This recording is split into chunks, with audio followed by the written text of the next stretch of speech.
কাল বৃষ্টিতে ভিজে মামে তো ভীষণ মজা করেছি। তারপরে দেখছি আমার গায়ে একটু জ্বর মতন ভাব। তাড়াতাড়ি করে ফুচকা আনিয়ে নিলাম। বৃষ্টির দিনে দেখবে ফুচকা বা পকোড়া খেতে ভালো লাগে, আর যদি থাকে মুখে সর্দি, ফুচকাটা যেন অমৃত লাগছিল। এটাই খেয়ে রাত্রিবেলা কাটিয়ে দিলাম। সকালবেলা মেয়েকে স্কুলে দিয়ে এসে চলে এসেছি ফুলের দোকানে ফুল নিতে, যেহেতু আজকে মঙ্গলবার আমি বাজরংবলী পুজো করি।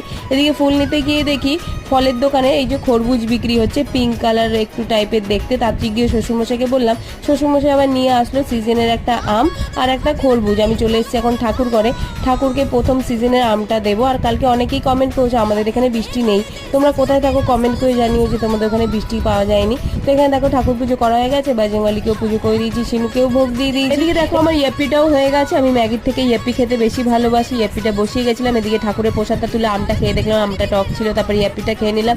টাইম মতন চলে গেলাম সোনাকে স্কুল দিয়ে আনতে। সোনার এতদিন মর্নিং স্কুল ছিল 7টা দিয়ে 10টা, এখন থেকে আবার 11টা দিয়ে 2টো হয়ে যাবে। মানে এত টাইম চেঞ্জ হয়ে যাচ্ছে, আমাদের মাথা খারাপ হয়ে যাচ্ছে।